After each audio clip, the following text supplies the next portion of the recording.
นะได้ว่ามาเริ่มต้นกันในระยะชีวิตของทางรายการแบบนี้มาเบิ่งสกู๊ปเนาะสาวงามหาเวทีที่เกี่ยมตัวไปประกวดที่ต่างประเทศส่วนว่าจะมีเวทีใดๆนั้นเอาเป็นแบบเป็นที่ต่าง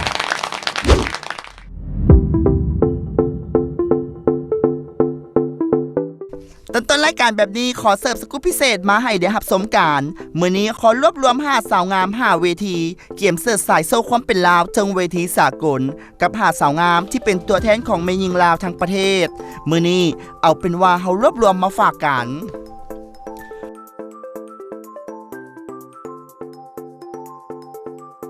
เวทีจำอิดกับเวที Miss Universe 2019 มีกระแสแว่วๆออกมาอย่างบ่เป็นทางการว่าจะจัดขึ้นที่ประเทศเกาหลีใต้ถ้าจัดแท้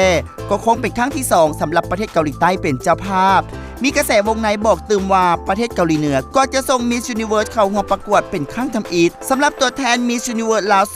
2019 ที่เข้าร่วมชิงมงกุฎในปีนี้นั่นก็แม่นสาวเมวิจิตาพรวิไลหรือน้องเมเกี่ยมขึ้นไปโซความเป็นลาวทั้งเวทีสากลในท้ายปีนี้ขาเสียเกี่ยมตัวเสียและให้กำลังใจนางกันได้เวทีต่อมาเป็นเวที Miss Grand International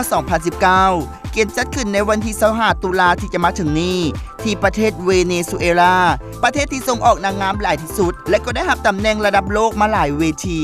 ที่หลายคนฮู้ดีสำหรับสาวงามที่เกี่ยมเหินฟ้าเสิร์ชสายโซความเป็นลาวทั้งเวทีระดับสากลนั่นก็เป็นสาวงามจากแดนใต้มิสแกรนด์ลาว 2019 สาวมาลัยลักษณ์พระจันทร์สาวงามอายุ24ปีมาลุ้นมาเสียกันตืมขอให้นางคว้ารางวัลกลับมาฝากแฟนๆในเวที Miss Grand International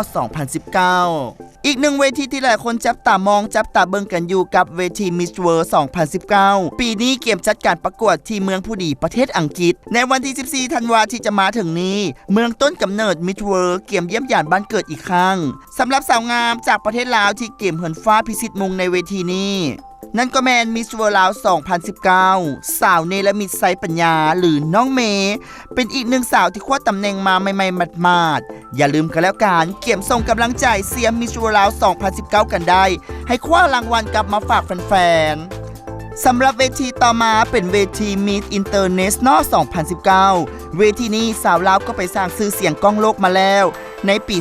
2018 กับท็อป 8 ในเวทีดังกล่าวสำหรับเวทีนี้เองก็เกี่ยมจัดขึ้นในวันที่ 12 พฤศจิกายนที่จะมาถึงนี้ที่แดนปาดิบประเทศญี่ปุ่นซึ่งจัดขึ้นเป็นครั้งที่ 59 กันแล้วสำหรับสาวงามจากประเทศลาวที่ร่วมชิงมงกุฎในเวทีนี้ก็แม่นสาวตุ๊ตูไพธิดา Miss International ลาว 2019 กับความสามารถหลากหลายที่เกี่ยมเป็นตัวแทนสาวลาวที่โชว์ความเป็นลาวที่สวยงามเทิงเวทีระดับโลกมาลุ้นตื่มกันว่าจะสร้างประวัติศาสตร์หน้าใหม่ให้กับวงการนางงามลาวหรือบอสำหรับเวทีนี้อีกหนึ่งเวทีที่สร้างชื่อเสียงให้ชาวโลกได้รู้จักประเทศลาวหลายขึ้นกับเวทีมีซูเปอร์เนชั่นแนล 2018 ที่ผ่านมากับรางวัล Best National Costume หรือรางวัลสุดประจำชาติดีเด่นที่ประเทศลาวญาติมาได้ในเวทีดังกล่าวสำหรับเวทีนี้ก็จะมีการประกวดในวันที่ 6 ธันวาคมที่จะมาถึงนี้ที่ประเทศโปแลนด์และสาวงามที่ถูกคัดเลือกให้เป็นตัวแทนสาวงามทั้งประเทศลงชิงมงกุฎมีซูเปอร์เนชั่นแนล 2019 นั่นก็แม่นสาวปุรดาสายดอนโขงมีซูเปอร์เนชั่นแนลลาว 2019 มาลุ้นมาเสียกันตืมกับสุดประจำชาติในเวทีดังกล่าว